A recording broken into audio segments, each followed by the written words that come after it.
It's a case ripped from the tabloids. Millionaire Stephen Beard is shot in his own bed. 4 months later, he's dead. Ballistics lead police straight to the killer. Family friend, Tracy Tarlton. Then, in a bizarre twist, Tracy points the finger at Beard's much younger wife, Celeste, claiming the two were lesbian lovers and that Celeste told her to do it. Was this senseless murder her idea? Or is she an innocent woman failed by the justice system? What is the truth? There's only one way to find out. From her prison in Texas, Celeste Beard Johnson is about to tell me herself. I'm Candice DeLong. As an FBI agent, I worked on the front line for the world's most powerful law enforcement agency. I went undercover, I trailed terrorists, and I interviewed notorious killers. It's my job to understand the people who others cannot comprehend.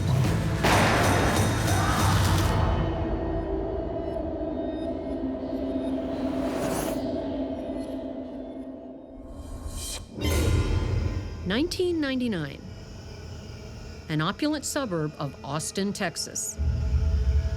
74-year-old Stephen Beard is alone in his marital bed.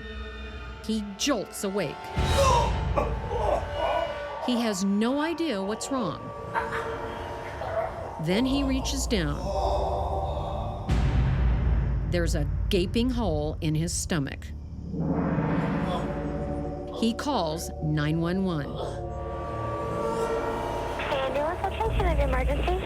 I need an ambulance, hurry. What is going on there? My gut just jumped out of my stomach. They blew out. Yeah, they blew out of my stomach. When police and emergency services arrive, they find Stephen has been shot and his 36-year-old wife is sleeping in a separate bedroom. I've attended far too many crime scenes, and I can tell you this: if a man has been shot and his wife is sleeping in a separate bedroom, my suspicions are aroused. This is no open and shut case. It's a bizarre tale of sex, lies, money, and murder.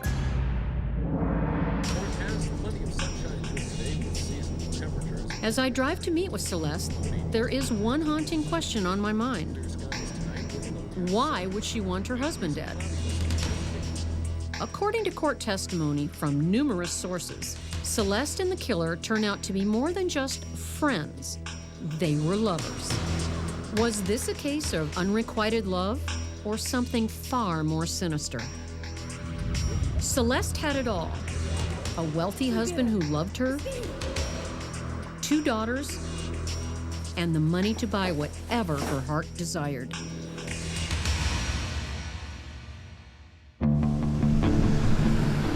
Yet somehow, she ended up here, Mountain View Unit, Texas.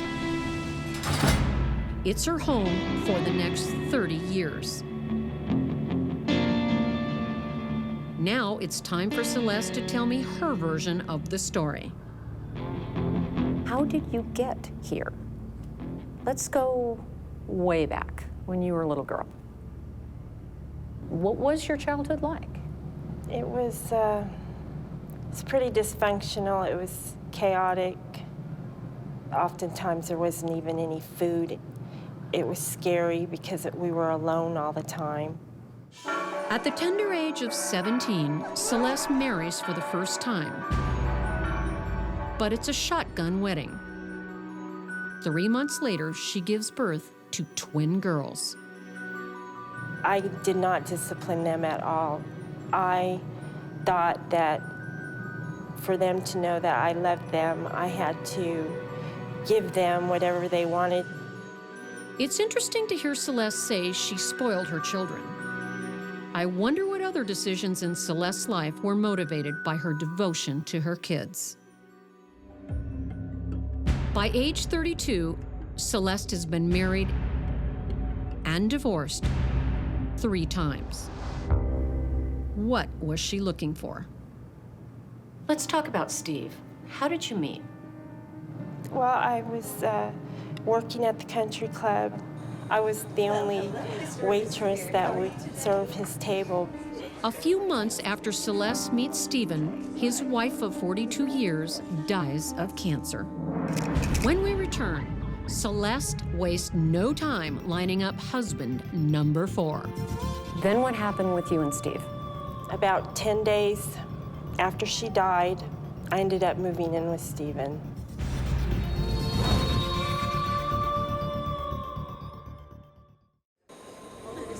At age 32, Celeste Beard Johnson is a struggling single mother working at the Austin Country Club. It's here that she meets wealthy TV executive Stephen Beard, who loses his wife to cancer. About 10 days after she died, I ended up moving in with Stephen. That's pretty fast. What was the reason for that? Because we were a couple. One article I read said that you were hired to be a housekeeper. Yes. But that's not what you're saying. No. My attorney said that he told his friend that because he was embarrassed. Oh, okay. It's easy to see why Stephen might want a companion. But why is Celeste drawn to a much older man? Steve was quite a bit older than you. He was 40 years older. Since I was 18, I had always dated older men. Just the sex thing, you know, because... What do you mean, the sex thing? I don't know. It just wasn't, you know, it wasn't like expected, you know. So there wasn't the sexual pressure with older men that there was with younger men? Yes. And that was okay with you? Yes.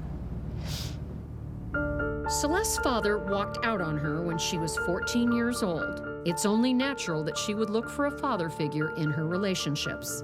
And there was something else attracting her to Stephen.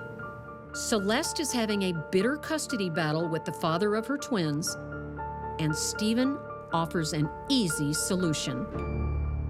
That was why Stephen persuaded me to move in with him. He promised me that he would get my daughter back. Were you in love? Not at first. I find this fascinating.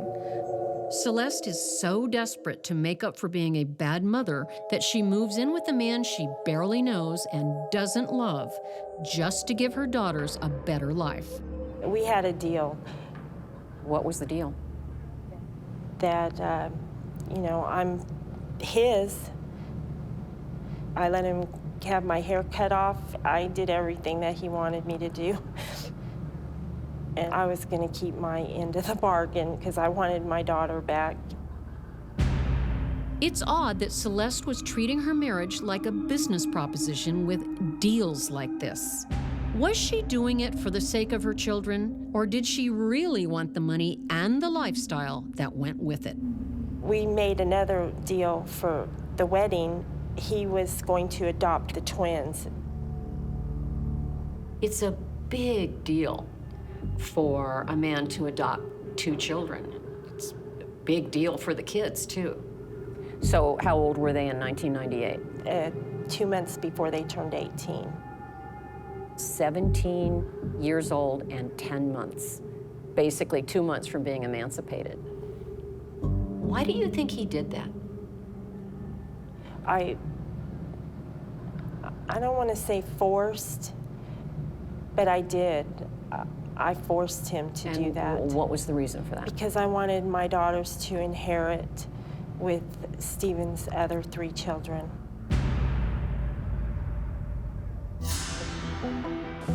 For someone so concerned with her children's inheritance, she had no problem dipping into it. With more money than she knew what to do with, Celeste starts spending extravagantly on shoes, clothes, and vacations.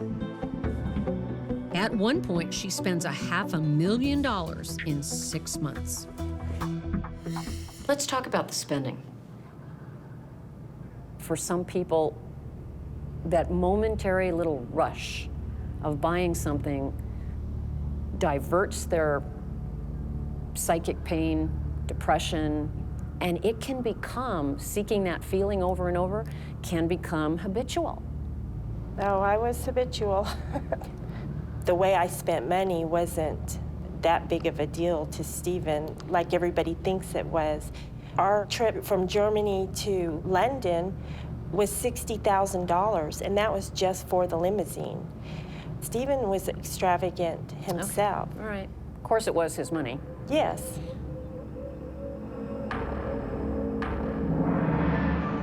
But eventually, Stephen does become concerned with Celeste's spending. When he says he's going to take away her credit cards, it threatens Celeste's very self-esteem, and she soon becomes suicidal. She commits herself to a psychiatric hospital. It's a fatal move. Waiting there is an unstable patient looking for love. It's Tracy Tarlton, Stephen Beard's killer. So Tracy's lesbian, and she became interested in you. Yes. She said I asked her to shoot Stephen.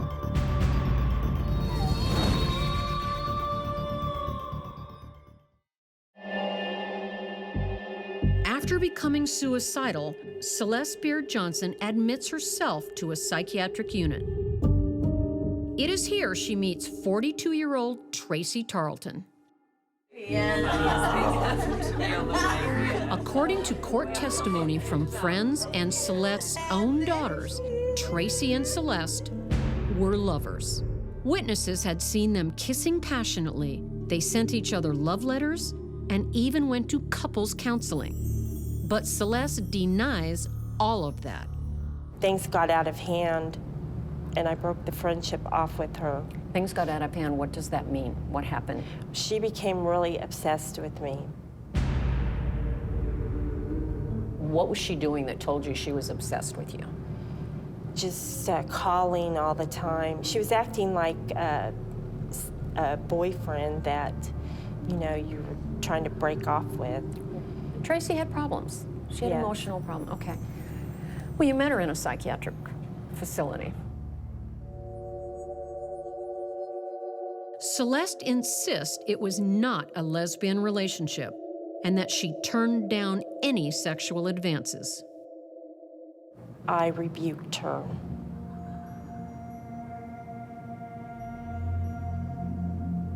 You rebuked her when?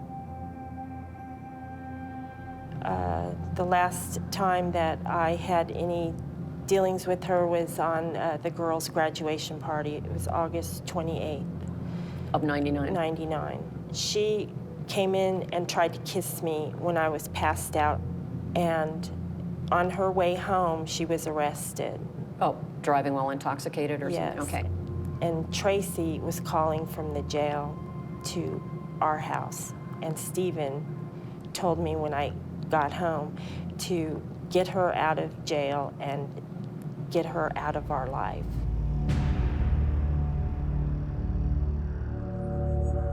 Celeste bails out Tracy and says she has a fateful conversation. All the way home, instead of saying, you know, I'm sick of you and I'm not a lesbian, instead of taking responsibility, I blamed it all on Stephen.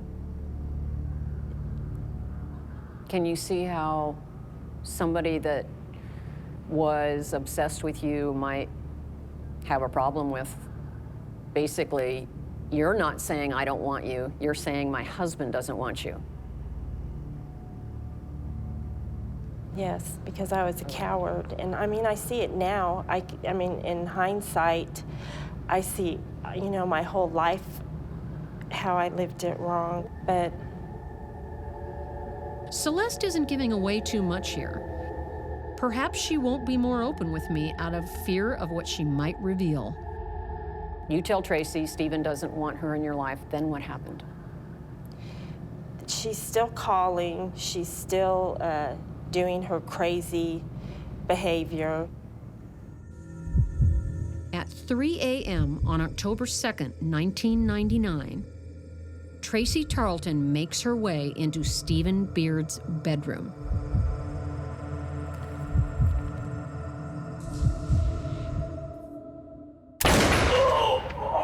and shoots him in the abdomen while he's sleeping. You were there down the hall. No, I was in another wing of the house. Okay. But when I found out that Stephen had been shot, I couldn't concentrate on who shot him or anything like that. But Tracy has left incriminating evidence at the scene, a shotgun casing that leads police directly to her. She's arrested and staring at a murder charge until she makes a startling claim. 2 years after Tracy was arrested, she finally says something to the detectives and prosecutors she'd never said before. What was it? She said I asked her to shoot Stephen. Coming up, did Celeste order her husband's murder? And did she also have someone else in her sights? Did you try to have Tracy killed?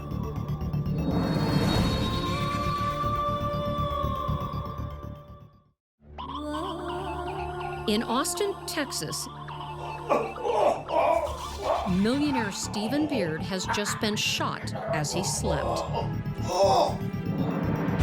Police trace the shell casing found at the scene of the crime to Tracy Tarlton, the alleged lesbian lover of Celeste Beard Johnson. Stephen lingers on for 4 agonizing months before he dies, and Tracy is charged with his murder. Tracy is facing life in prison and remains silent until one day an article in the paper catches her eye.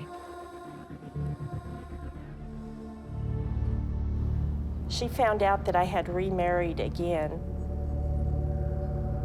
And after she finds out you'd remarried, then she starts telling prosecutors you put her up to it. Yes. Celeste has always denied the allegation, but police and a jury believe Tracy's story, and Celeste is found guilty of Stephen's murder. She is sentenced to life. During the trial, Celeste's 2 daughters turn against her, saying they believe their mother is involved in the murder. Do you still see the girls? No. Have you seen them since then? No. That's a lot to deal with. Well, at first, I had a lot of anger because of the way they betrayed me. Another startling revelation comes a month after Stephen dies. A friend alleges Celeste paid her over $12,000 to have Tracy Tarlton killed. Did you try to have Tracy killed? No. Did you tell anyone that you hired someone to kill Tracy? No. She had a Anyway, lot of details and stories about the things you talked about and money that you supposedly gave her to pay a hitman to kill. yeah, $500. I mean, come on. Okay. But anyway, I mean, the amount of money that I spent, that was just pocket change. Well, regardless of the amount that you gave her money to have Tracy killed. Which is not true. But a jury doesn't believe Celeste. She is found guilty of criminal solicitation of capital murder and has another 5 years added to her sentence. In return for testifying against Celeste, Tracy Tarlton reduces her sentence and is paroled on August 18, 2011, after serving only 10 years. Celeste, however, isn't even due for parole until 2043. Just for a moment, imagine that I'm Tracy. What would you like to say to me? I don't know, I thought about that a lot, and I would just want to ask her why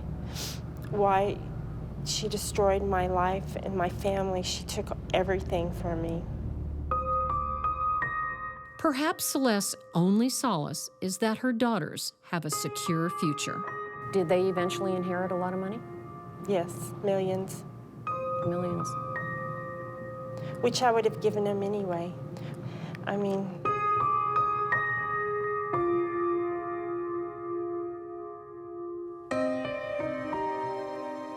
So I guess Stephen fulfilled his part of the deal, and Celeste finally got what she wanted for her daughters. That I love my children and I forgive them. You forgive them.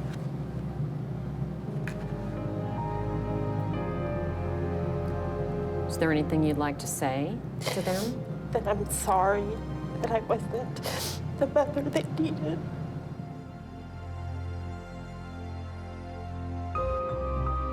During our entire conversation, this is the only time Celeste shows any emotion. I think she gave her daughters what she wanted instead of what they needed. To this day, Celeste denies all charges. She does admit she married for money, but did she kill to keep it? The jury says yes, but only Celeste knows the truth. Maybe that old saying is true. When you marry for money, you earn every penny.